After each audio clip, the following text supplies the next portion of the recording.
If you enjoyed this story, don't forget to subscribe to our channel and tell us what city you're watching from. Let's continue. The morning arrived silently at the mansion on Maple Street in Park Slope, Brooklyn. Mariana woke up before her alarm went off, just as she had for the past few months.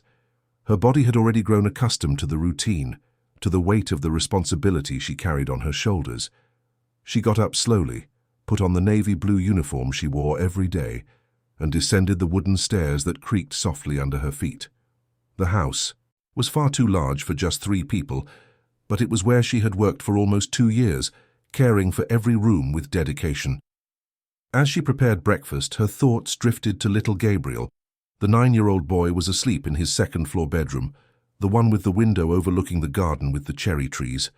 Ever since the accident that changed everything, Gabriel hadn't been the same. Mariana still remembered the day she arrived for work and found the house empty, silent, haunted by a sadness so profound it seemed to have settled into the walls. Mrs. Miller, Gabriel's mother, had been lost in that terrible accident on I-95, and the boy who was in the back seat survived but lost the use of his legs. Mariana had never worked with a special needs child before, but she learned quickly. She learned how to help Gabriel get dressed, how to transfer him from the bed to his wheelchair, how to do the light exercises the physical therapist had taught her. But more than that, she learned to read his silences, to sense when he was sad, when he was in pain, when he just wanted to sit quietly and look out the window. The bond that formed between them was natural, as if fate had planned it all. Gabriel didn't talk much, but when he did open his heart, it was always to her. He told her about his dreams, about how much he missed his mom, about the fear he felt when he thought about the future. Mariana listened to everything patiently, held his hand, and told him everything would be okay, even when she wasn't so sure herself. Richard, Gabriel's father, was another story. A successful tech CEO, he had built an empire of digital solutions that served companies all across the country. His company occupied 3 floors of a commercial building in Midtown Manhattan, and he spent more time there than at home. Mariana understood, in a way. She knew he carried an immense guilt over the accident. He had been driving that day. The rain was heavy, the road was slick, and it all happened so fast there was no time to think. His wife was gone, his son was left unable to walk, and Richard began to live in a kind of emotional exile. He tried to compensate for his absence with expensive gifts, imported toys, and the latest video games. But Gabriel didn't want any of that. He just wanted his dad to look at him, to talk to him, to spend a Sunday at home. Mariana tried to talk to Richard a few times, suggesting he participate more in the boy's routine, but he always had an excuse. An important meeting, an international client, a business trip. There was always something more urgent than his own son. It was on one of those trips that everything began to change. Richard returned from a conference in Miami with company. Veronica entered the house, as if she already owned the place. Tall, elegant, with perfectly styled blonde hair and flawless red nails, she brought an energy with her that dominated any room. Mariana greeted her at the door, polite and professional, but felt a tightness in her chest. There was something about that woman that bothered her, though she couldn't explain what it was. Veronica soon took control of everything. She changed the living room decor, replaced the paintings, and hired a new landscaping crew. She started hosting elegant dinner parties for Richard's friends, events where Gabriel was never invited to participate. The boy would stay in his room on those nights, while laughter and conversation echoed from downstairs. Mariana would bring up a tray of food, sit beside him on the bed, and keep him company until he fell asleep. As the weeks went by, Veronica began to show an interest in Gabriel's health, but not in the affectionate way Mariana had hoped. It was a clinical, calculated interest, like someone analyzing a problem that needed to be solved. She spent hours online, researching rehabilitation clinics, experimental methods, and innovative treatments. She would talk about it with Richard over dinner, showing him videos of children who had walked again after intensive therapies, emotional stories of overcoming adversity. Richard listened to it all attentively. Mariana could see he wanted to believe, wanted to cling to any hope that his son could go back to the way he was before. Veronica was skilled at feeding that hope, at making it seem like anything was possible, that it was just a matter of finding the right place, the right method, of investing enough. And Richard, consumed by guilt and the desire to fix what was broken, accepted every suggestion as if it were the absolute truth. It was on a Thursday afternoon that Veronica brought out the brochures. Mariana was in the laundry room folding Gabriel's clothes when she heard Veronica's excited voice coming from the living room. Curious, she approached the door and peeked in. Veronica was sitting next to Richard on the leather sofa, showing him colorful materials from a clinic called the Phoenix Center. The images were impressive. Smiling children, therapeutic pools, modern equipment, well-manicured gardens. It all seemed too perfect to be true. The clinic was located upstate, about 125 miles from the city, in a small town in the Catskills. The website promised revolutionary treatments, a multidisciplinary team of specialists, and methods that combined intensive physical therapy with emotional support. There were testimonials from grateful parents, videos of children taking their first steps, photos of emotional graduation ceremonies. Veronica read every detail aloud, emphasizing the right words, creating a narrative of hope that was impossible to ignore. Richard was captivated. Mariana saw in his eyes the glimmer of someone who had finally found a way out, a solution to the pain that was eating him up inside. He picked up the phone and called the clinic right then and there.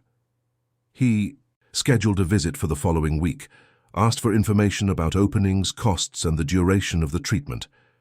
Veronica smiled, satisfied, like someone who had just won an important battle.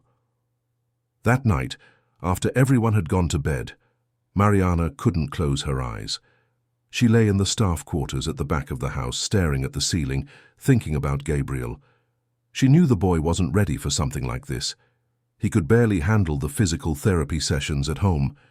He got anxious whenever he had to go out for doctor's appointments. The idea of being far, away in an unfamiliar place, surrounded by strangers, seemed utterly terrifying. The next morning at breakfast, Richard announced the news. Gabriel was drinking orange juice when he heard his father talk about the clinic, about the possibility of walking again, about how incredible it would be for him. The boy stopped drinking, put the glass down on the table, and looked at his father with wide eyes. He didn't say anything, just looked. Mariana, who was getting toast from the toaster, felt her heart sink. Gabriel spent the rest of the day in silence. Mariana tried to talk to him, to ask what he was feeling, but he just shook his head and looked away. That night, when she went to help him get into bed, he finally spoke. His voice came out trembling, filled with fear. He didn't want to go. He didn't want to be away from home, away from her, away from his dad. Mariana held his hand, ran her fingers through his brown hair, and promised she would talk to Richard, that she would try to make him understand. But when Mariana tried to bring up the subject with Richard, he wouldn't listen. He said it was for the boy's health, that it was the best option, that Veronica had done extensive research and found the best clinic in the state. He said Gabriel needed specialized treatment, a structured routine, and qualified professionals. Mariana tried to argue that the boy was scared, that he needed time, but Richard was adamant. Veronica, who was listening to the conversation while leaning against the hallway wall, smiled discreetly. The following days were tense. Richard and Veronica traveled to the Catskills to visit the Phoenix Center. They came back enchanted, bringing more photos, more promises, more certainties.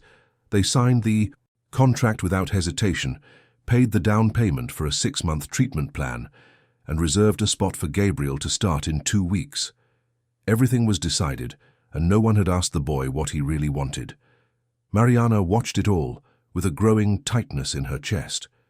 She saw Veronica manipulating Richard with impressive skill, using sweet words, rational arguments, and promises of a better future.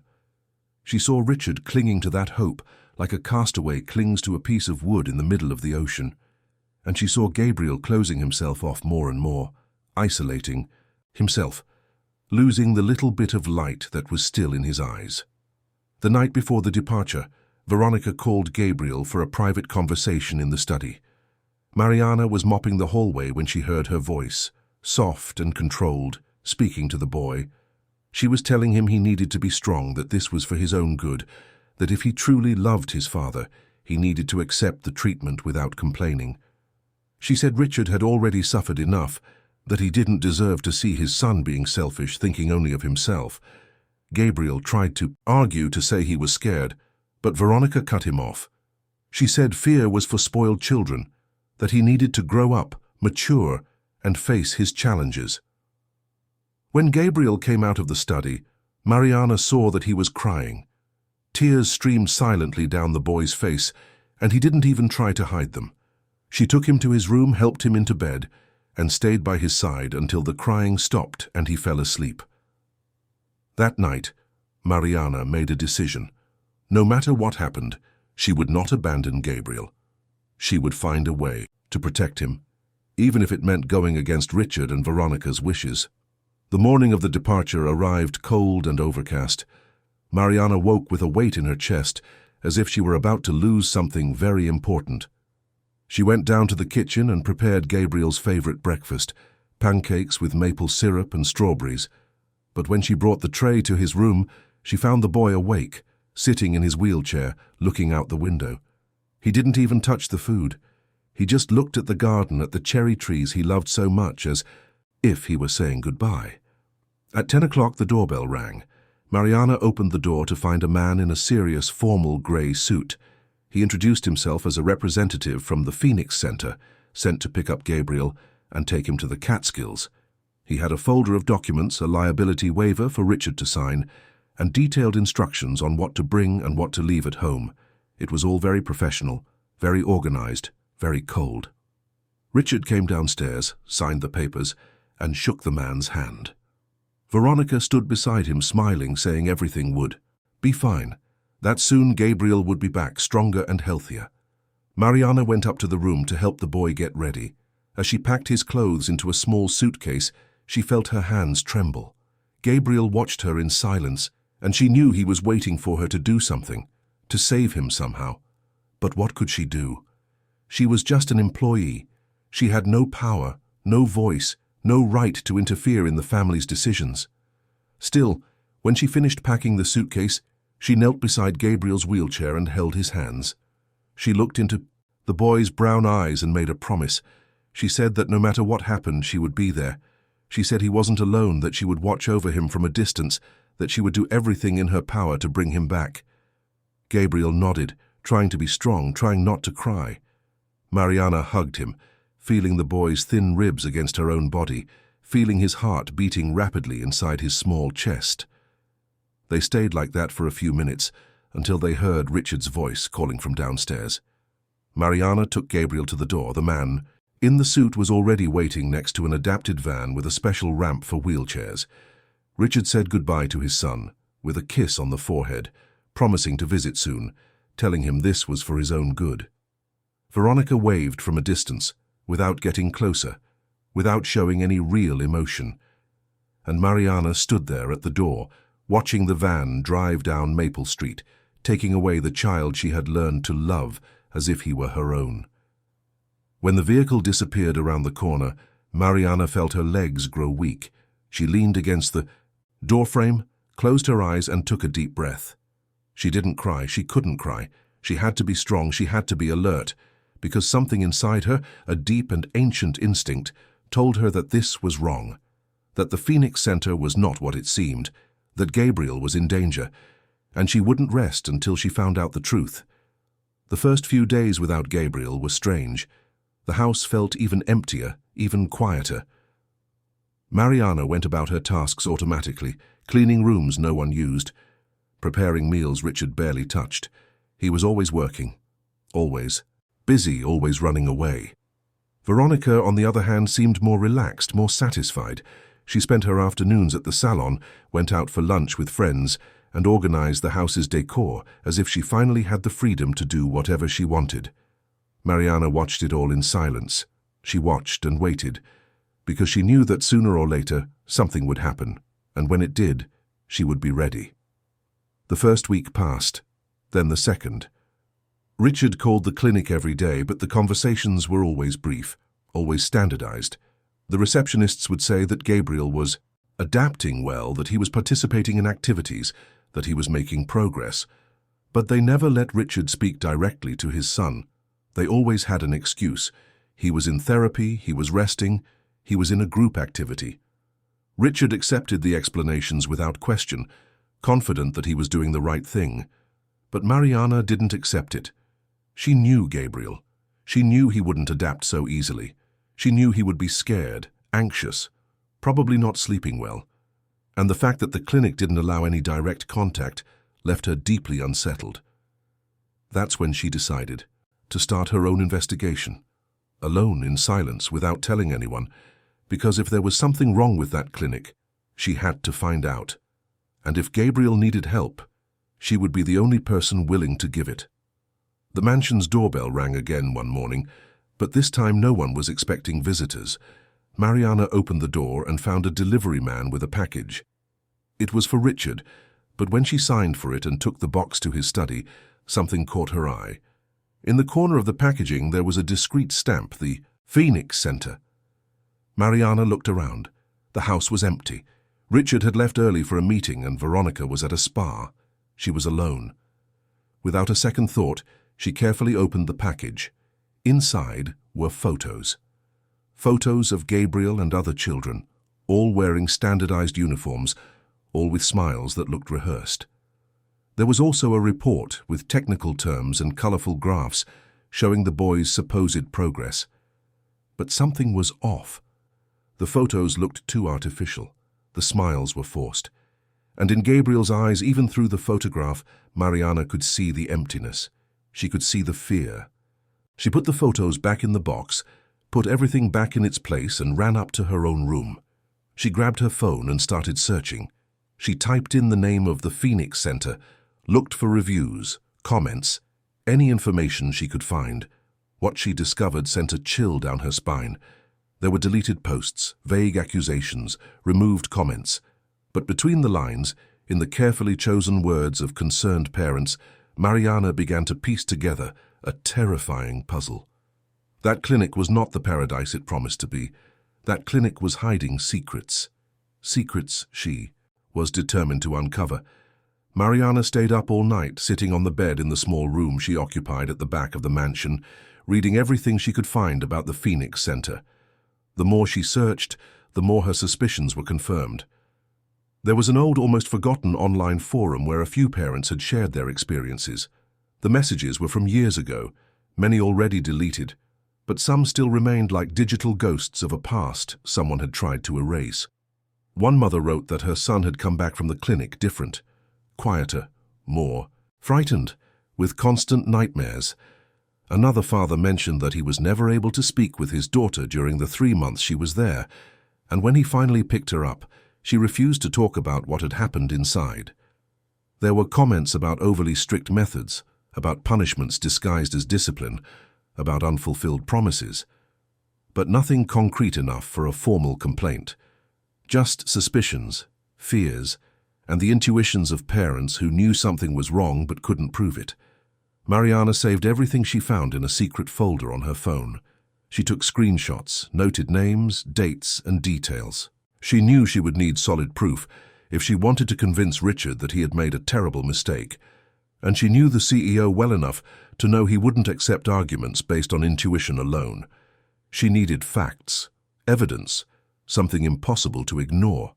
In the following days, Mariana maintained her normal routine, but her mind was constantly in the Catskills, imagining what Gabriel was going through at that very moment. She pictured him in a cold room, surrounded by strangers, with no one to hug him when he was scared. She imagined the nights he woke up crying, calling for the mother he had lost with no one there to comfort him. With each of these thoughts, she felt a physical pain in her chest, as if she were being pierced from the inside. Richard remained immersed in his work. He left early in the morning and came back late at night, often bringing Veronica with him. She had become a constant presence in his life, accompanying him to business dinners, social events, and weekend trips.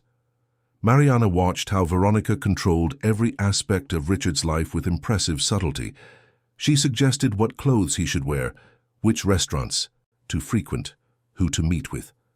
And Richard, lost in his own guilt and loneliness, accepted everything without question, grateful to have someone who seemed to care. But Mariana saw beyond the facade. She saw how Veronica deflected any conversation that involved Gabriel, how she changed the subject when Richard mentioned visiting the clinic, how she always had an excuse to postpone, to wait a little longer, to let the treatment run its course without interference. She was deliberately keeping father and son apart, and Mariana couldn't understand why. What did that woman gain from this? What did she really want? One evening, 2 weeks after Gabriel's departure, Mariana was washing the dinner dishes when she heard an argument coming from the study. She immediately recognized Richard's voice, louder than usual, filled with frustration. He was on the phone and he sounded upset.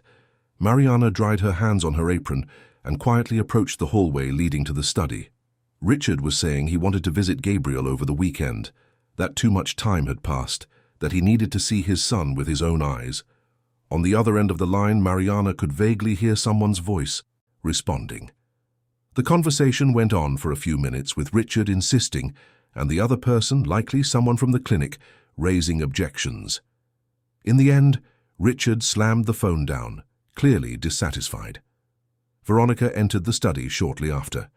Mariana heard her voice, soft and controlling, calming Richard down. She said the clinic knew what it was doing, that visits in the initial phase of treatment could hinder Gabriel's progress, that it was better to wait until he was more adapted. She said that displays of parental anxiety could make the child insecure, disrupting the process of independence he needed to develop. Each argument was carefully crafted, rational, and difficult to contest. Mariana clenched her fists, feeling anger rise within her. How could that woman manipulate Richard so easily? How could he not see what was happening right under his own nose? She wanted to storm into the study, confront Veronica, and scream the truth that was so clear to her. But she knew it would be useless. Richard wouldn't believe her. Not yet. Not without concrete proof. It was that night that Mariana made a risky decision. She had to go to the Catskills. She needed to see the clinic with her own eyes, confirm her suspicions, and find something she could use to get Gabriel out of that place. But she couldn't just ask for time off and travel. Veronica would be immediately suspicious. She needed a better plan. Over the next few days, Mariana started pretending to be sick. She coughed occasionally, complained of headaches, and moved more slowly than usual. Veronica barely noticed, too busy with her own affairs. But Richard showed some concern. He asked if she needed to see a doctor, if she wanted a few days off to rest. Mariana thanked him for his kindness but said she could keep working. However, a week later, she said an aunt had fallen ill in Stamford, Connecticut, and she needed to travel over the weekend to visit her. Richard approved without any issues, even offering to pay for her transportation. Mariana thanked him, feeling guilty about the lie but knowing it was necessary. There was no other way. Gabriel needed her, and she would do whatever it took. On Saturday morning, Mariana took a bus from the Port Authority bus terminal, but instead of going to Stamford, she bought a ticket to the Catskills. The journey took nearly 4 hours, winding through the mountains. Throughout the trip, Mariana stared out the window, watching the landscape change as they ascended. The trees grew denser, the air colder, and a fine mist began to cover the roads. When she arrived in the small town, it was already noon. The town was beautiful, with its European-style architecture, towering pine trees, and a crisp air that bit at the skin. Tourists milled about the streets, taking pictures and entering chocolate and knitwear shops. But Mariana wasn't there to sightsee. She had a mission. She took a cab and gave the address of the Phoenix Center. The driver, an older man with grey hair, looked at her in the rearview mirror with a curious expression. He asked if she had a relative staying there. Mariana hesitated for a moment, but decided to be honest. She said she was worried about a child she knew. The driver nodded as if he understood, but said nothing more for the rest of the trip. The clinic was located away from the town center, in the middle of a wooded and isolated area. When the cab stopped in front of the main gate, Mariana felt a knot in her stomach. The place was exactly as it appeared in the photos. A large white mansion surrounded by well-kept gardens with a high fence and an iron gate. But there was something unsettling about the perfection of the scene. It was too clean, too quiet, too organized. Mariana got out of the cab, paid the fare, and approached the gate. There was an intercom next to it, and she pressed the button. A formal and cold female voice answered. Mariana introduced herself as Gabriel's aunt, said she was in town for a visit and wanted to see him quickly. The voice on the other end hesitated, then said that visits needed to be scheduled in advance, that relatives were not allowed without prior notice. Mariana insisted, saying she had traveled a long way, that it would only be for a few minutes. But the response was firm. No appointment, no visit. Frustrated, Mariana walked away from the gate and down the street, looking for a way to see what was happening inside. The fence was high, but in some places there were gaps between the trees. She found a discreet spot hid behind a thick tree, trunk, and watched. What she saw made her nauseous. In the clinic's inner courtyard, several children were walking in a line, all wearing identical blue uniforms, all in absolute silence. There was no playing, no laughter, no sign of childhood joy. Just that organized line, moving like programmed robots. An adult walked alongside the line, watching intently, like a guard watching prisoners. Mariana searched for Gabriel among the children, but from a distance, it was hard to identify him. There were several wheelchairs, several boys of the same age. She stood there for almost an hour, watching, trying to find something, anything she could use. But everything was so controlled, so rehearsed, so perfectly hidden from outside eyes. As the sun began to set, Mariana knew she had to leave. She couldn't risk being discovered there.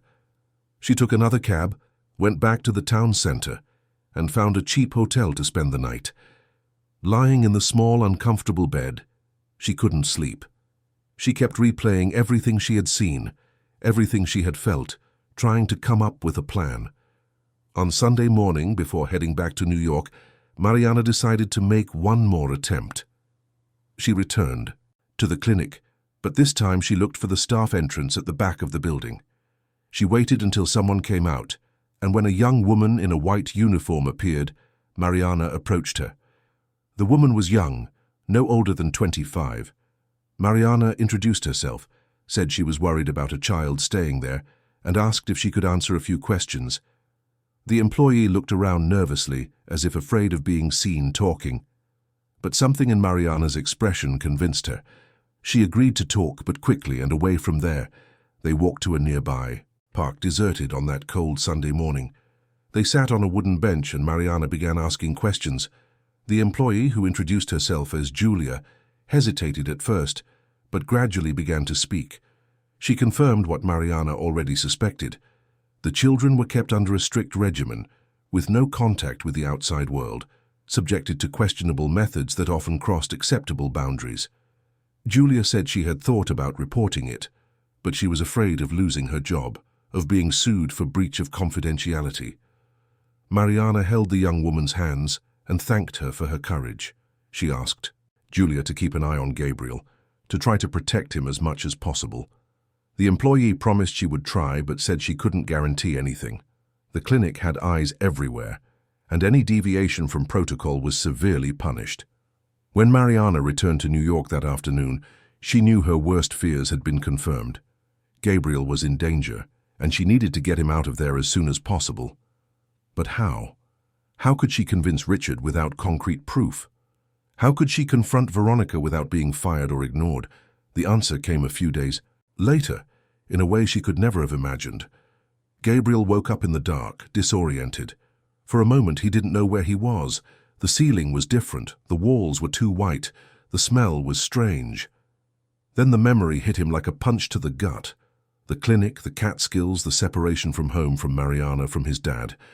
He felt a lump in his throat and had to take a deep breath to keep from crying.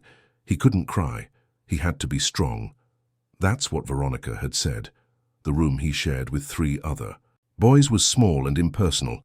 4 beds arranged in a row, 4 metal lockers, and a window with bars that looked out onto the inner garden. The walls were white, with no pictures, no colors, nothing to make the space more welcoming. Gabriel looked at the digital clock on the wall, 5:30 in the morning. It was still dark outside, but he could already hear movement in the hallway. Hurried footsteps, doors opening, low voices giving orders. One of his roommates, a red-haired boy of about 12 named Peter, was already awake and putting on his blue uniform. Gabriel watched him for a moment, noticing how quickly and efficiently he moved, as if the routine were already ingrained in his muscles. Peter noticed his gaze and approached Gabriel's bed. "You need to get ready, fast," he whispered, glancing nervously at the door. "If you're late, you miss breakfast, and trust me, you don't want to miss breakfast." Gabriel nodded and started to get dressed. His movements were slower. He hadn't yet developed the agility needed to transfer from the bed to the wheelchair without help. At home, Mariana always helped him, with patience and care, talking to him while she dressed him, making jokes to put him at ease. Here he was alone. Peter tried to help but was interrupted by the harsh voice of a caregiver who entered the room. "No helping each other. Everyone is responsible for themselves. It's to develop independence." Gabriel struggled, feeling the muscles in his arms burn with the effort. He finally managed to transfer to the chair and put on his uniform. By the time he was done, he was already sweating, exhausted before the day had even begun. The caregiver nodded, indicating that he should follow the others to the dining hall. The dining hall was a large cold room with long tables and plastic benches. Dozens of children were already there, all sitting in silence, waiting. Gabriel found an empty spot and positioned himself at the end of one of the tables. No one was talking. No one was moving. They all just stared straight ahead, as if they had been trained to do so. An employee entered, pushing a cart with trays of food. She distributed the plates quickly: bread without butter, a glass of milk, and a small piece of fruit. Gabriel looked at the portion and felt his stomach rumble. At home, Mariana always prepared a hearty breakfast, with scrambled eggs, fresh orange juice, and homemade muffins. Here there was barely enough to satisfy his hunger. "You have 15 minutes to eat," the employee announced, looking at the clock on the wall. "After that, everyone goes to morning activities." Gabriel ate slowly, observing the other children around him. They all chewed in silence, heads down, as if afraid to draw attention. There were boys and girls of various ages, some in wheelchairs like him, others on crutches, some with no visible physical limitations. They all shared the same expression: empty eyes, tired faces, a deep resignation that didn't belong in childhood. After breakfast, Gabriel was taken to his first physical therapy session. The room was equipped with modern machines, just like in the photos Veronica had shown his dad. There were treadmills, weights, parallel bars, equipment Gabriel had never seen before. It was all very professional, very organized. But something was missing. There was no human warmth, no gentle encouragement, no room for pain or fatigue. The physical therapist was a tall, muscular man with a serious expression. He instructed Gabriel to do a series of exercises, without explaining the purpose of each one, without asking how he felt. Gabriel tried to follow the instructions, but his muscles protested. His legs, immobile for so long, felt like they weighed a ton. His arms, overworked from compensating for the lack of movement in his legs, trembled with exhaustion. "Keep going," the therapist ordered, when Gabriel paused to rest. "No breaks. This is how you build strength." Gabriel tried to explain that it hurt a lot, that he needed a moment. But the man just pointed to the equipment, impatient. "Either you do the exercises or you lose your privileges. For the day. No TV, no reading, no dessert at dinner." Scared, Gabriel went back to the exercises, feeling hot tears stream down his face, not from physical pain, but from humiliation, from loneliness, from fear. Where was his dad? Why had he sent him to this place? What had he done wrong to deserve this? The routine continued like this for the next few days. Waking up early, an insufficient breakfast, brutal physical therapy, classes in a windowless room where a disinterested teacher gave lessons no one paid attention to. More exercises in the afternoon, a meager dinner, and bed at 8 o'clock. There were no moments of leisure, no playtime, nothing that resembled a normal childhood. And worst of all, there was no contact with the outside world. Cell phones had been confiscated on the first day. They weren't allowed to make calls, send messages, or receive visits without prior authorization from the management. Gabriel asked when he could talk to his dad, but he always got the same answer. Soon, when you're more adapted, when you complete the first phase of the treatment. The answers were vague, never specific, always leaving a promise hanging in the air that never materialized. Gabriel began to notice other disturbing details. Some children would disappear for days and come back different, quieter, more frightened, with dark circles under their eyes and hands that trembled. When he asked Peter where they had been, the red-haired boy looked around before answering in an almost inaudible whisper. The isolation room. For those who don't follow the rules. You don't want to go there. Gabriel felt a shiver run down his spine. What kind of place isolated children? What kind of treatment involved such severe punishments? He began to understand that this wasn't a rehabilitation clinic. It was something else, something much worse. At night, lying in the hard, uncomfortable bed, Gabriel would stare at the ceiling and think of Mariana. He remembered the caring way she treated him, the stories she told before he went to sleep, the laughs they shared while watching cartoons together. Mariana had promised she would take care of him, that she wouldn't abandon him. But where was she now? Why hadn't she come to get him? He didn't know that, at that very moment, Mariana was fighting a battle of her own in New York, while Gabriel suffered. In silence in the Catskills, Mariana returned from her trip even more determined.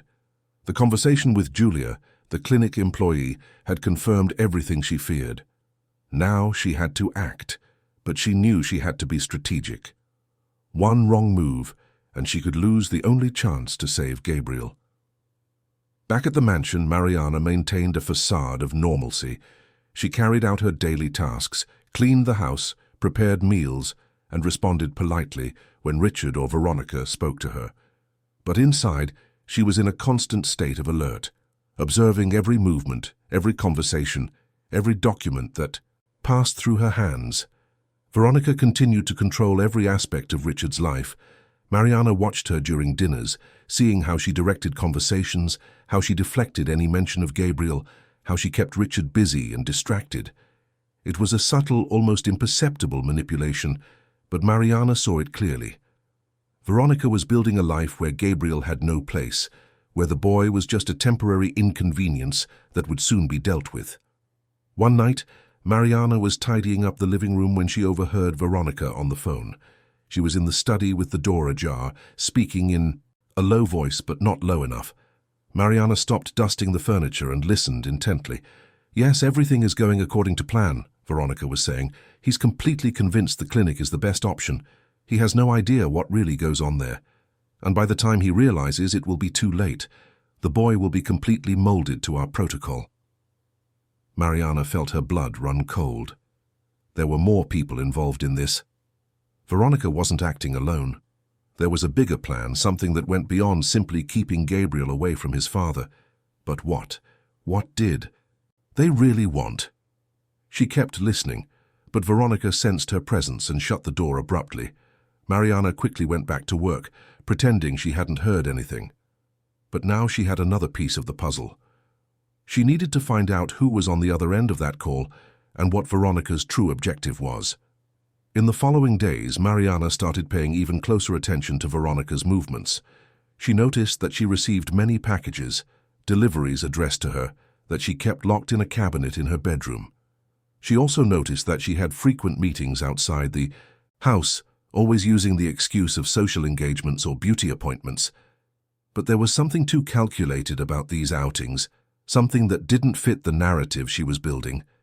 Mariana knew she needed access to that cabinet. She needed to see what Veronica was hiding, but how? The master bedroom was off limits to her. She only went in there to clean, and always with Veronica nearby, supervising her every move.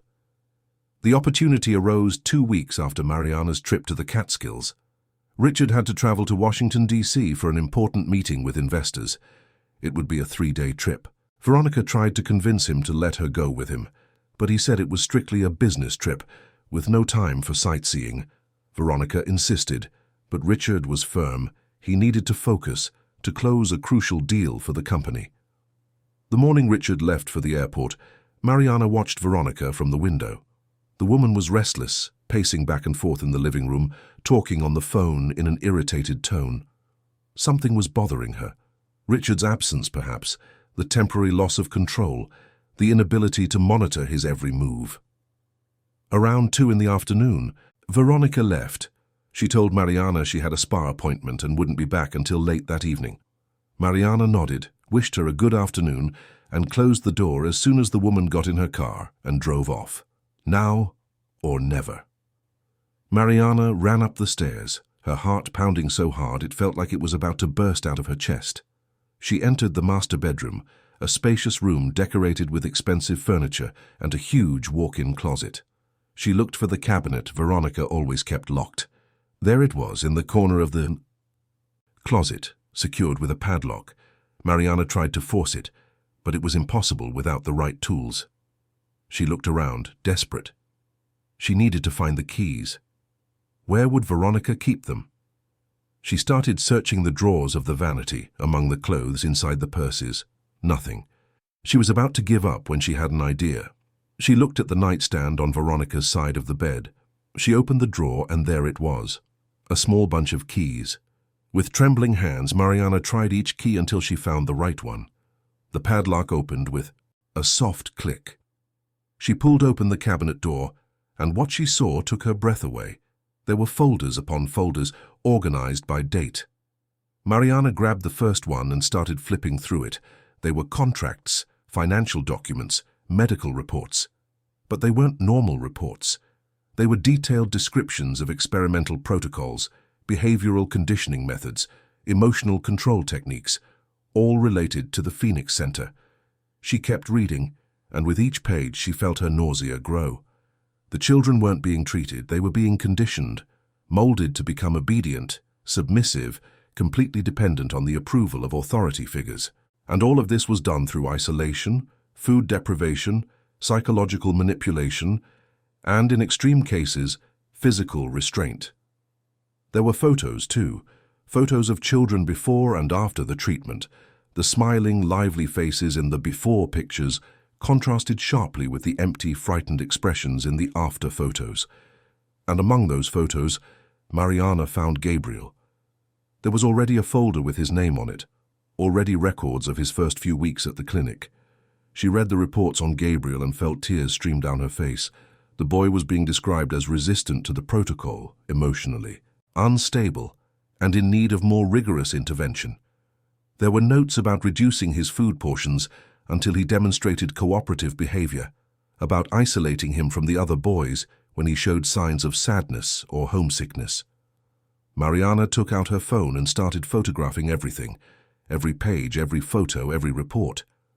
Her hands were shaking so much that some of the photos came out blurry, but she kept going. She needed proof. She needed something concrete to show Richard, something he couldn't ignore or rationalize away. She was so focused on photographing the documents that she almost didn't hear the sound of the front door opening. Almost. But the sound of keys clinking against the entryway table brought her back to reality like an electric shock. Veronica was back. Panic seized Mariana. She quickly put the folders back in the cabinet, locked the padlock, returned the keys to the drawer, and ran out of the room. She went down the stairs as quietly as she could, trying to control her breathing, trying not to look guilty. When she reached the bottom of the stairs, she found Veronica in the foyer. The woman looked at her suspiciously. "What were you doing? Upstairs?"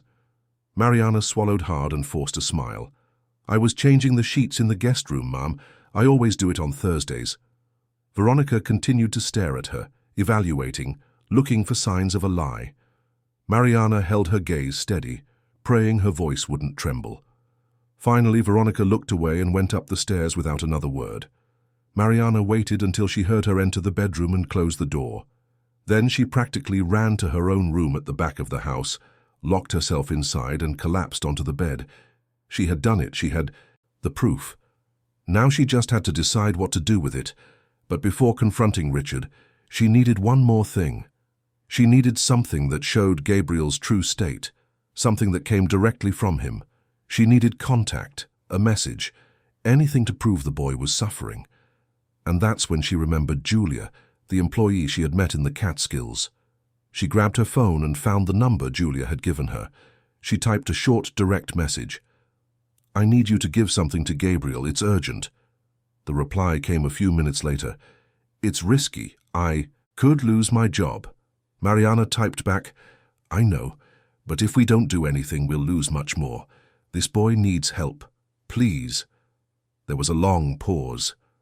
Mariana stared at her phone screen, counting the seconds, hoping Julia would agree. Finally, the reply appeared.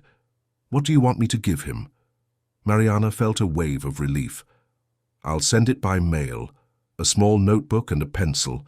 Can you give it to him without anyone seeing?" "I can try, but he'll have to hide it very well. If they find out, both he and I will be in serious trouble, I understand. Tell him to write down everything that's happening, everything, and to give the notebook back to me as soon as he can." Julia agreed. Mariana went to a nearby stationery store, bought a small notebook, thin enough to be easily hidden, and a pencil. She wrapped it all in a discreet package and sent it to the address Julia provided. Now all she could do was wait and pray that everything would work out. In the Catskills, Gabriel was getting thinner, more tired, more desperate. The weeks dragged on like years, and he was starting to lose hope that anyone would come to rescue him. Maybe his dad really believed this was what was best for him. Maybe Mariana had forgotten about him. Maybe he would be stuck in this place forever. It was on one of those desperate nights that Julia approached him. It was late, and all the other boys were already asleep. She entered the room silently, knelt beside Gabriel's bed, and whispered his name. Gabriel woke up startled, but she put a finger to her lips, signaling for silence. Then she pulled a small notebook and a pencil from inside, her uniform jacket. She handed them to him and whispered, "A friend of yours sent this. She said to write down everything that's happening here. But you have to hide it very well. If they find out, we'll be in a lot of trouble." Gabriel held the notebook as if it were the most precious object in the world. A friend. Mariana. It had to be her. She hadn't forgotten him. She still cared. With tears in his eyes, he looked at Julia and whispered, "Thank you." She smiled sadly and moved away, leaving him alone in the darkness of the room. Gabriel hid the notebook under his mattress and closed his eyes. For the first time in weeks, he felt something like hope growing inside his chest. Mariana hadn't abandoned him, and if she remembered him, maybe there was still a chance to escape this nightmare. In the days that followed, Gabriel began to write in the notebook whenever he had an opportunity. He did it late at night, when everyone was asleep, using the little light that came in through the window. His hands trembled with exhaustion and emotion, but he kept going. He wrote about the painful exercises, the insufficient food, the constant fear of being punished. He wrote about the children who disappeared and came back different, about the screams he sometimes heard coming from distant hallways, about the loneliness that consumed him day after day. But he also wrote about how much he missed things. He missed home, his own bed, the garden with the cherry trees. He missed Mariana, her stories, her comforting hugs. He even missed his dad, even knowing he had sent him to this place. Because despite everything, Gabriel still loved Richard. He still wanted to believe that his father didn't know what was really happening inside. Peter, the red-haired boy, noticed that Gabriel was different, more hopeful, less resigned. One night, as they lay waiting for sleep to come, Peter whispered from across the room, "Are you planning something?" Gabriel hesitated. Could he trust Peter? The boy seemed kind, unlike the others who had completely given up fighting. He decided to take a risk. "I have a notebook. Someone from the outside gave it to me. I'm writing about everything that happens here." Peter was silent for a moment. When he spoke again, his voice was filled with emotion. Are you going to report this place?" "I'm going to try." "Then write about Ryan, the boy who was in that bed before you got here. He tried to escape and was taken to the isolation room. He was there for 5 days. When he came back, he couldn't talk anymore. He just stared into space." Gabriel felt a lump in his throat. What kind of place did this to children? He took out the notebook and began to write down everything Peter told him. He wrote about Ryan, about other children who had suffered similar punishments, about the cruel methods disguised as treatment. Over the following days, other boys began to tell their stories to Gabriel, quietly, in secret, always afraid of being overheard. A girl named Beatrice told him she was deprived of food whenever she cried. An 8-year-old boy named Lucas said he was tied to his chair when he refused to do exercises. Each account was more terrifying than the last, and Gabriel recorded everything in the notebook, filling page after page with the truth the Phoenix Center was trying so hard to hide. Meanwhile, in New York, Mariana continued her own investigation. She had shown the photos of the documents to a lawyer she knew from her church. The man was shocked by what he saw and promised to help, but he said he needed more proof, especially something that came directly from the children inside. That was exactly what she was hoping to get from the notebook she had sent to Gabriel. But time was running out, and Mariana was starting to get desperate. It had been over a month since Gabriel had left, and every day that passed was another day of suffering for the boy. She had to act soon before it was too late. Richard remained immersed in his work, increasingly distant from his own son's reality. Veronica maintained absolute control over him, directing his every decision, his every thought. Mariana watched her manipulate the CEO with a mixture of fascination and disgust. How could a woman be so calculating, so cold? What did she gain by keeping Gabriel away from his father? The answer came unexpectedly. Mariana was cleaning the study when she found a document left on the desk. It was a guardianship transfer agreement. Richard was signing papers that, between the lines, transferred decisions about Gabriel's health and education to a third party. And that third party was a wealth management firm where Veronica was a partner. Mariana quickly photographed the document and stored the information. Now she was beginning to understand. Veronica wasn't just pushing Gabriel away out of cruelty. There was a financial interest behind it all. If she could gain legal control over the boy, she would have access to the inheritance left by Gabriel's mother. She would have decision-making power over investments and properties. Richard, blinded by guilt and emotionally manipulated, was signing documents without reading them, blindly trusting the woman who claimed to love him. It was even worse than Mariana had imagined. It wasn't just psychological abuse. It was a planned scheme, a systematic appropriation of a defenseless child's life and assets. That night, Mariana made a decision. She couldn't wait any longer. She needed Gabriel's notebook. She needed to gather all the evidence and confront Richard once and for all. She grabbed her phone and sent a message to Julia. "I need the notebook back. It's urgent. How can I get it?" Julia's reply came hours later. "I'll try to get it from him tomorrow, but I can't send it through the mail. It's too risky. You'll have to come pick it up in person." Mariana agreed. The next day, she made another excuse to Richard. She said she had to deal with urgent family matters and would need to be away for a day. Richard approved without any issues, too busy to ask questions. Veronica was traveling to Chicago on a supposed business trip, so Mariana had the freedom to act. She took the first bus to the Catskills and arrived in the town in the early afternoon. Julia had arranged to meet at a diner away from the center, far by from the clinic.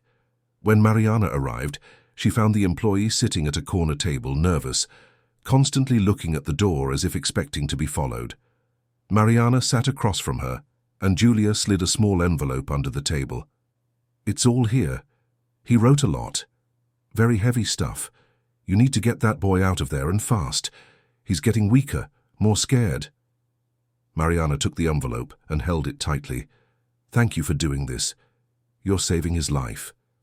Julia shook her head. "I just hope it's not too late. That place is getting stricter. New rules came in yesterday, more punishments. It's like they're preparing for something. I have a bad feeling." Julia's words echoed in Mariana's mind throughout the entire trip back to New York. When she got home, she locked herself in her room and opened the envelope. Inside was the small notebook, its pages filled with Gabriel's trembling handwriting. She began to read, and with each page, she felt her heart break a little more. The boy's words were raw, honest, desperate. He described every detail of the horror he lived through daily, every unjust punishment, every moment of fear.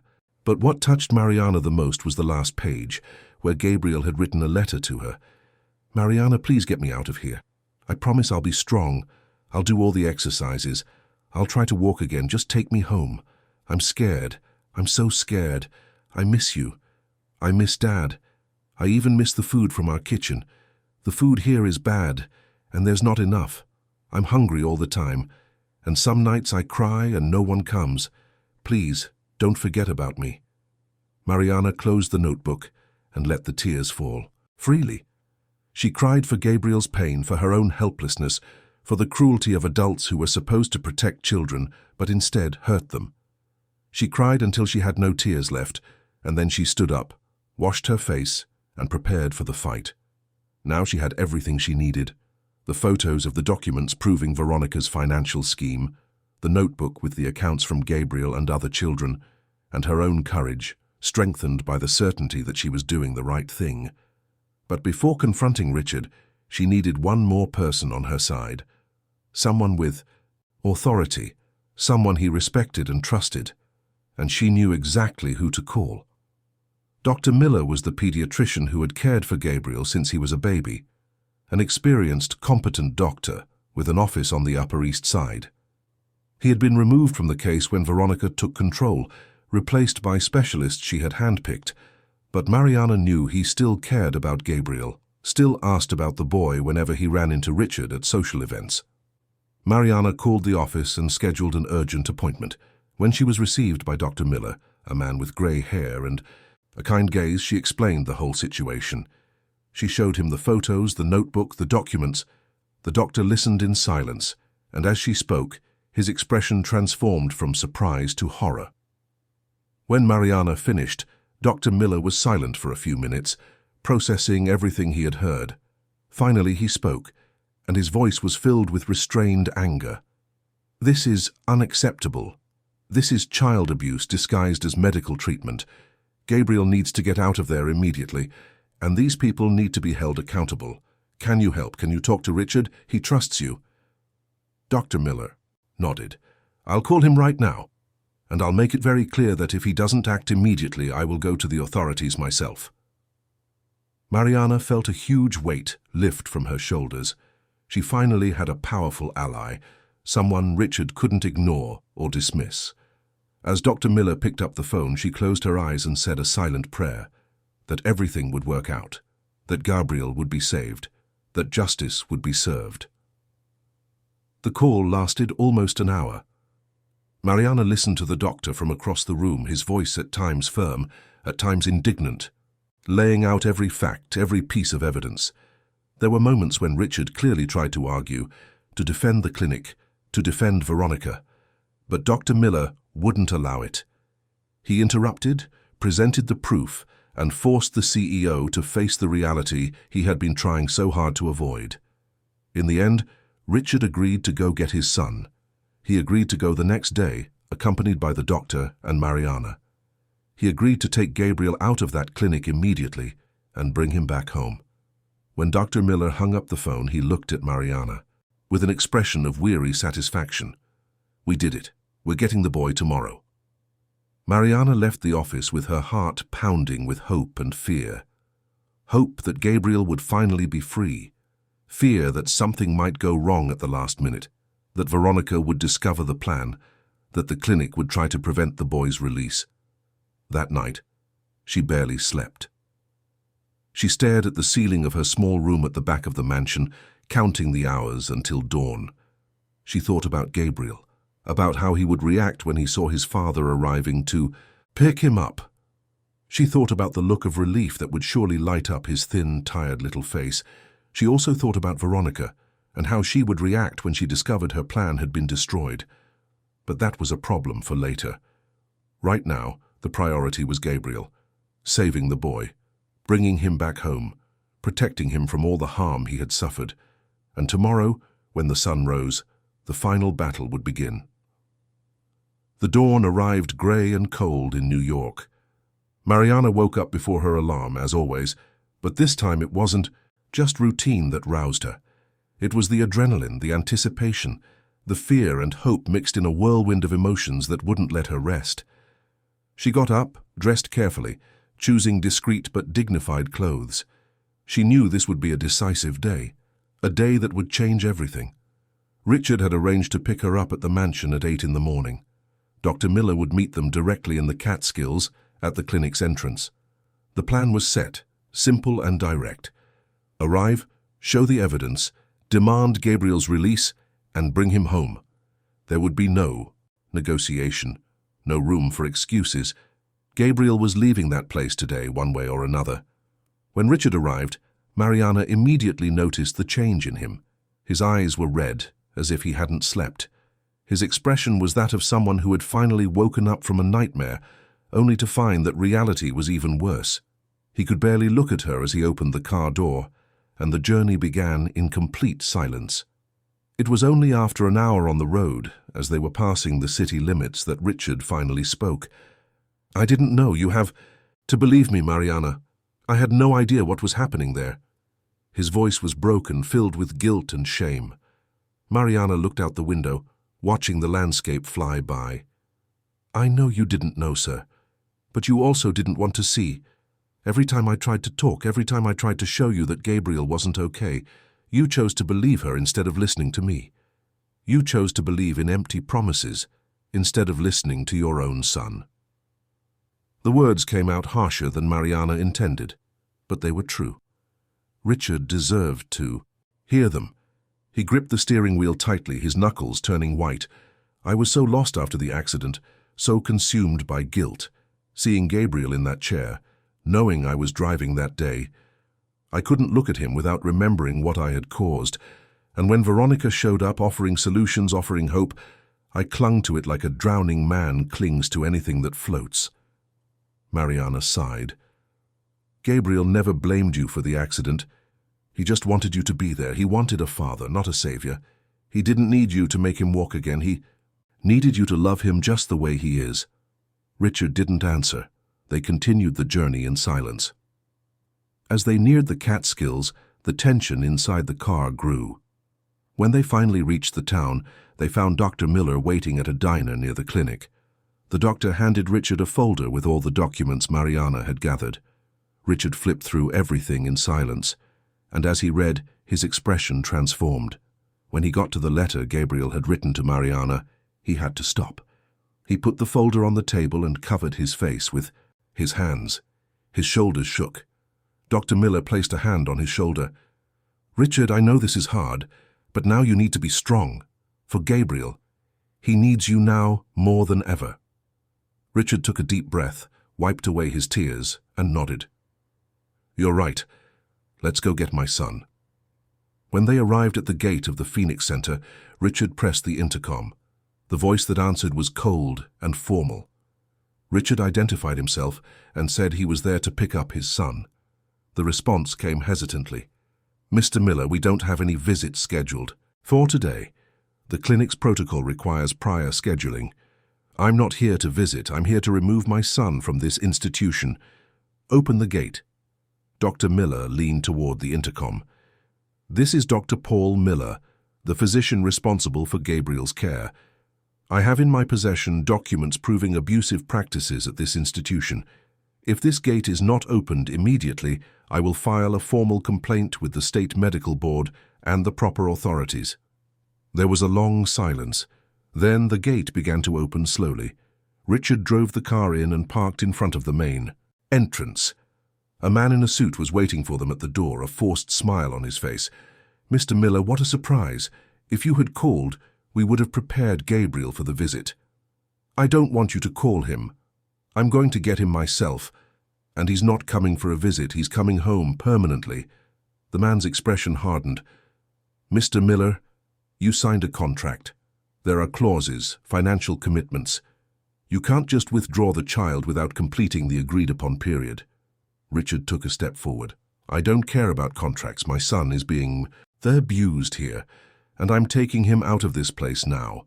If you try to stop me, I'll call the police and turn this into a public scandal that will destroy this clinic's reputation." Dr. Miller held up the folder with the documents. "We have proof of everything. Forced isolation, food deprivation, psychological manipulation. If you prefer, we can handle this with the proper authorities. The choice is yours." The man looked at the documents, then at Richard, then at Mariana. He realized he had lost.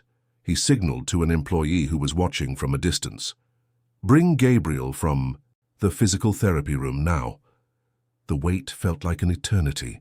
Mariana's heart was beating so hard, she was sure everyone around her could hear it. Richard paced back and forth, unable to stand still. Dr. Miller maintained a serious expression, watching every move of the clinic's staff. Then a door opened at the end of the hallway, and there he was. Gabriel appeared in his wheelchair, pushed by an employee. He was thin, much thinner than when he had left. The blue uniform hung loosely on his small frame, and there were dark circles under his brown eyes. But when he saw Richard standing there in the foyer, all the exhaustion, all the fear, all the resignation vanished from his face. "Dad." The voice came out weak, almost incredulous, as if Gabriel was afraid it was an illusion, another cruel trick of his exhausted mind. Richard didn't wait. He ran to his son and knelt in front of the wheelchair, hugging Gabriel so tightly the boy could barely breathe. My son, forgive me for everything." Gabriel began to cry. These weren't the silent tears he shed every night in that place. They were deep, desperate, sobs from someone who could finally express everything he had kept inside. He hugged his father back, clinging to him as if he feared he would leave again. "You came to get me. You really came." "I came, yes. And I'm taking you home. Now. I'm never leaving you again." Mariana watched the scene with tears streaming down her face. She approached slowly and placed a hand on Gabriel's shoulder. The boy looked up at her, and a tired but genuine smile lit up his face. "Mariana, you didn't forget me." "Never, my love. I would never forget you." The man in the suit tried one last time. "Mr. Miller, at least allow us to complete the proper discharge procedures.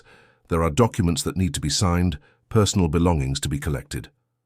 Richard stood up, carrying Gabriel in his arms, the wheelchair forgotten. "You can send his belongings later. My son is leaving here now." They walked to the car, Richard still holding Gabriel as if he were afraid to let go. Mariana brought the wheelchair, folded it, and put it in the trunk. Dr. Miller watched everything with satisfaction, but also with professional concern. As soon as they were in the car, he began a quick examination of Gabriel. The boy was visibly malnourished, with clear signs of emotional distress.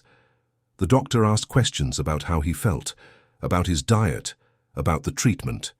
Gabriel answered in a low voice, still processing the fact that he was really leaving. When Dr. Miller asked about the clinic's practices, Gabriel hesitated, looking at his father. "You can talk, son. You can tell me everything. I want to know. I need to know." And then Gabriel spoke. He told them about the brutal exercises, the insufficient food, the nights alone in the dark, the constant fear of being punished. He told them about the other children, about the screams he heard, about the isolation room everyone feared. Every word was a stab to Richard's heart, but he listened to it all, holding his son's hand, letting his own tears fall freely. When Gabriel finished, he was exhausted. He rested his head on his father's shoulder and closed his eyes. Richard hugged him carefully, and Mariana covered them both with a blanket she had brought. The journey back to New York began in silence, but it was a different kind of silence. It wasn't heavy like the one on the way there. It was a silence of relief, of gratitude, of a new beginning. Gabriel slept for most of the trip, finally feeling safe enough to relax. When he woke up, it was already getting dark, and they were arriving at the mansion on Maple Street. Richard carried his son inside, and Mariana ran ahead to prepare his room. She changed the sheets, opened the windows to let in the fresh air, and placed Gabriel's favorite teddy bear on the bed. But as they were going up the stairs, the front door opened. Veronica walked in, back from her trip to Chicago. She stopped in the foyer, staring at the scene before her. Richard carrying Gabriel, Mariana beside them, Dr. Miller right behind. Her expression quickly shifted from surprise to restrained anger. "What is going on here? Gabriel is supposed to be in treatment. Why did you bring him back?" Richard slowly descended the steps, still holding his son. He placed Gabriel in the wheelchair Mariana had brought, and then turned to Veronica. His voice came out cold, controlled, but filled with a deep rage.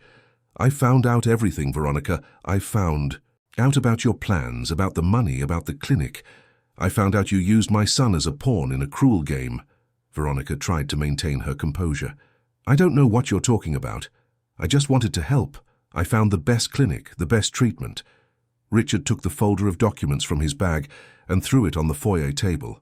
The papers scattered, revealing contracts, photos, reports. "You wanted control over his inheritance.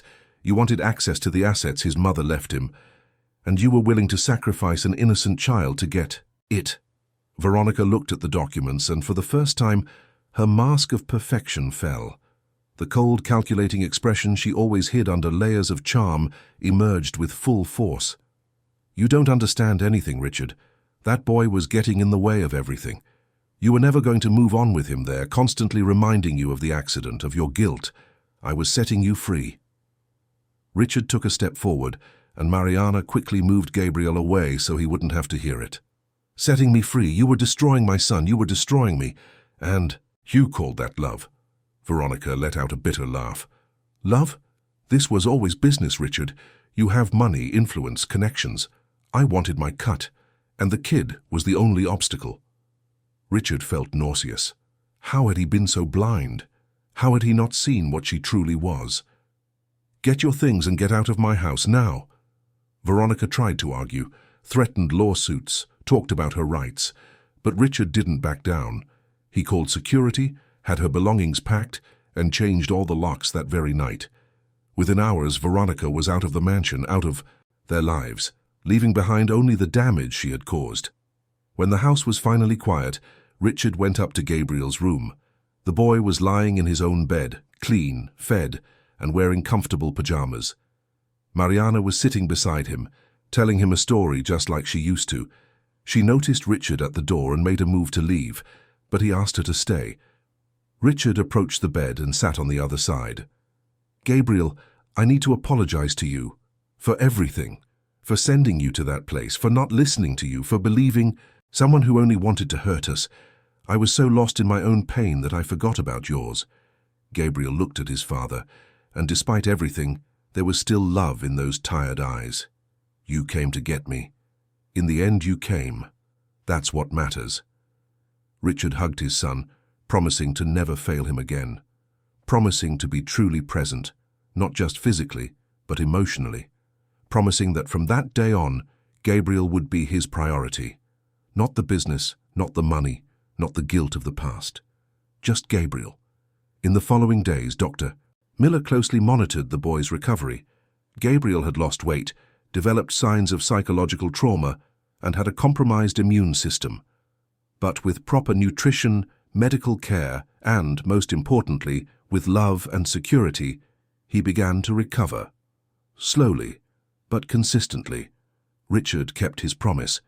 He drastically reduced his workload, delegated responsibilities, and started working from home whenever possible.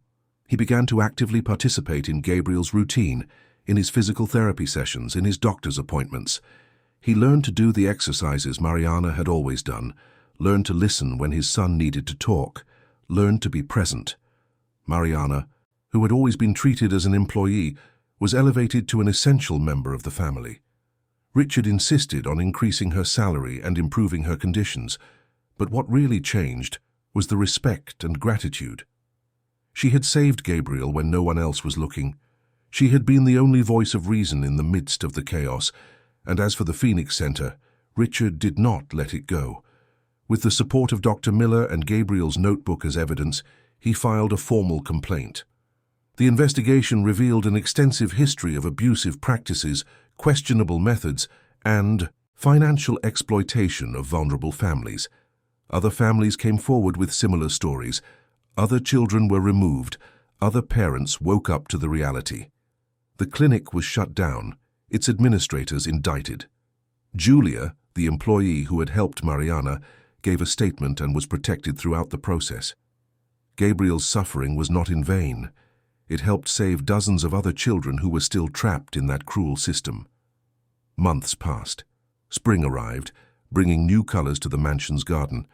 Gabriel, sitting in his wheelchair under the shade of the cherry tree, was drawing while Mariana prepared a snack in the kitchen. Richard had come home early from the office, as he did every day now, and was helping his son with a school project. The house was no longer silent. There was laughter, conversation, music playing on the kitchen radio. There were family dinners, movies watched together on the sofa, lazy Sundays with no commitments. There was life again. The first few weeks after the rescue were difficult. Gabriel woke up every night with nightmares, screaming, calling for help. Richard would run to his son's room, turn on the lights and hold him until he calmed down and realized he was home, that he was safe. Mariana would also stay up on those nights, preparing warm chamomile tea, bringing Gabriel's favorite teddy bear, and softly singing the songs he liked when he was younger. Dr. Miller had recommended psychological counseling, and Gabriel began therapy twice a week. At first, he refused to talk about what he had experienced at the clinic. He would sit in silence during the sessions, just drawing or looking out the window. But the therapist, a kind woman named Dr. Evans, was patient. She didn't force, she didn't push. She just sat there, present, showing Gabriel that this was a safe space where he could express whatever he was feeling. Over time, Gabriel began to open up. He talked about the fear he felt at night, the constant hunger, how lonely he felt, even when surrounded by other children. He spoke about the guilt he carried, thinking that he had somehow disappointed his father, that he hadn't tried hard enough to get better. Dr. Evans listened to everything attentively, then gently explained that none of it was his fault, that he was just a child who deserved love and protection, not punishment or abandonment. Richard also started therapy. He needed to deal with his own guilt, not just for the accident that changed Gabriel's life, but also for putting him in a situation of such suffering. In his sessions, he confronted his inner demons, learned to forgive himself, and learned that being a father didn't mean being perfect, but being present and willing to fix his mistakes. One afternoon, about 2 months after the rescue, Gabriel asked to talk to his dad. Richard dropped everything he was doing and sat beside his son in the garden, under the cherry tree where they had so often talked, before the accident, when life was still simple and happy. "Dad, I know you feel bad about everything that happened. I hear you talking to Dr. Evans about it, but I need you to know something." Gabriel paused, searching for the right words. Richard waited, holding his son's hand. "I don't blame you. Not for the accident, not for the clinic. You were trying to help me. You believed someone who seemed good but wasn't. That can happen to anyone. The important thing is that you came to get me. When I really needed you, you showed up," Richard felt. Tears streamed down his face. He hugged Gabriel, and the two of them stayed there for a long time, just holding each other, healing the wounds they both carried together. Mariana watched from the kitchen window, and her heart filled with a deep joy. This family was rebuilding itself, brick by brick, hug by hug, conversation by conversation. It wouldn't be easy, and the scars would never completely disappear. But there was love there, genuine and strong enough to withstand any storm. The investigation into the Phoenix Center moved forward quickly. When the authorities finally obtained a search warrant, they found much more than they expected. There were detailed records of all the abusive practices, notes on punishments applied, and falsified reports created to deceive parents. They also found evidence of embezzlement, as much of the money paid by the families was not invested in proper treatment, but was instead diverted to the personal accounts of the administrators. 17 families joined Richard in a class-action lawsuit against the clinic. Each had a story of pain, of broken promises, of children who came home traumatized and worse off than when they went in. In court, the lawyers presented the evidence, the testimonies, the photos. Gabriel's notebook was a central piece of evidence, his childish but honest words touching even the most experienced judges. The clinic's owners tried to defend themselves, claiming they followed recognized protocols, that the families were exaggerating. But the evidence was irrefutable. Julia, the employee who had helped Mariana, testified about what she saw during the months she worked there. Other employees also came forward, breaking the silence that fear had imposed on them for so long. In the end, the Phoenix Center was permanently shut down. Its owners were convicted, fined, and banned from working with children. or in any healthcare facility.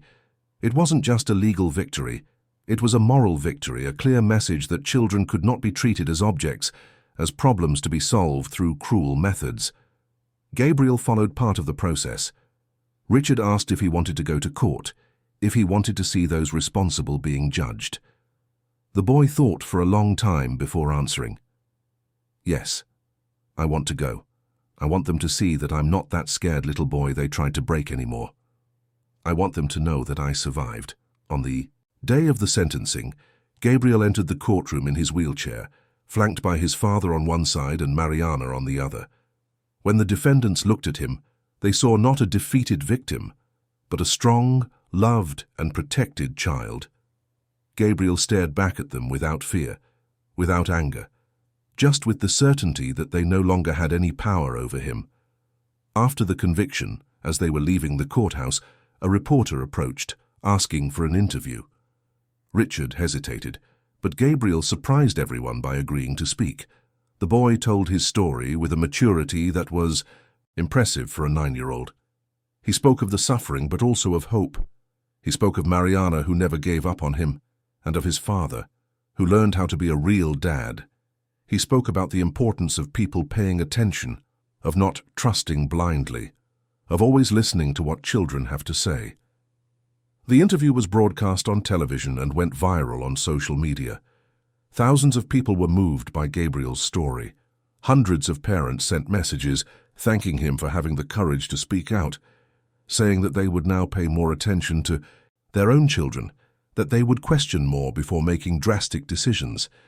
Suddenly, Gabriel became a symbol, not of victimhood, but of resilience.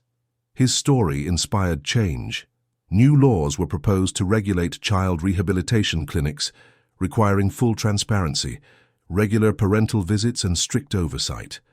The suffering of Gabriel and the other children would not be in vain. It would help protect countless others in the future. As for Veronica, she tried to sue Richard for defamation but lost. The evidence against her was irrefutable. She also lost her attempt to get any kind of settlement or division of assets, as they were not legally married, and the relationship was proven to be fraudulent from the start. She disappeared from their lives completely, and Richard made sure it stayed that way. On a sunny afternoon, 6 months after the rescue, Richard hosted a barbecue in the garden. He invited Dr. Miller, Dr. Evans, Julia, who had become a family friend, and a few other people who had helped throughout the process. Mariana prepared her special recipes, and Gabriel helped decorate the garden with colorful banners. During lunch there was laughter, shared stories and moments of genuine joy. Gabriel was stronger, had regained the weight he had lost, and his laughter once again echoed through the house. He still had physical therapy, still had occasional nightmares, but he was better. He was alive. He was happy. At the end of the afternoon, when the guests had left and the sun was beginning to set, Richard, Mariana and Gabriel sat together in the garden. The sky was painted orange, pink and purple, and a gentle breeze made the leaves of the cherry tree dance. "You know, Dad," Gabriel began, "I was thinking, maybe I'll never walk again. And that's okay, because I've discovered I can do a lot of things even in a wheelchair. I can draw, I can study, I can be happy. And that's what really matters, isn't it?" Richard looked at his son with a mixture of admiration and pride. "Yes, son, that's exactly what matters. Being happy, being loved, being surrounded by people who truly care." Mariana smiled, wiping away the tears that insisted on falling. "You two make me so happy. You have no idea how much." Gabriel took Mariana's hand with one of his, and his father's hand with the other. "We're a family, right? Real family. Not perfect, but real." And it was true, they were a family, not the traditional family people expected, but one built on love, sacrifice, and second chances. A family that had been through the fire and come out stronger on the other side. Gabriel still used a wheelchair. The doctors explained that he might never walk again, but they would continue to try every possible therapy. But now, that didn't matter in the same way, because Gabriel had regained something far more important than the movement in his legs. He had regained his dignity, his joy, his childhood. He had regained the feeling of being loved unconditionally. Richard learned in the most painful way possible that presence is worth more than money, that blind trust can cost entire emotional lives, that being a father isn't about correcting past mistakes or seeking miraculous cures. It's about being there every day in good times and bad, loving your child exactly as he is.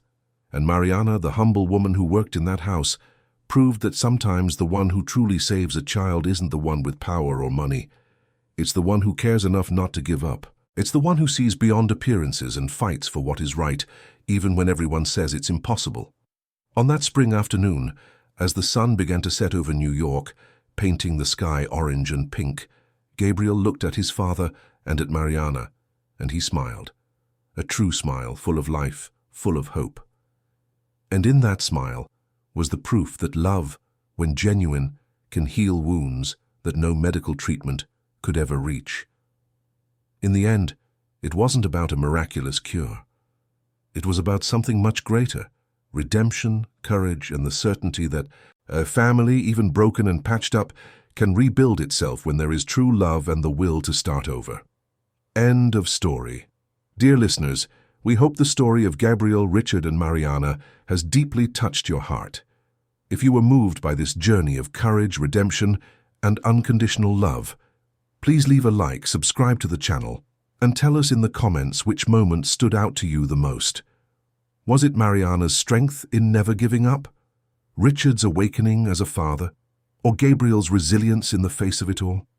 Every day we bring you intense stories like this one, which reveal the deepest side of the human soul and remind us that true love always finds a way.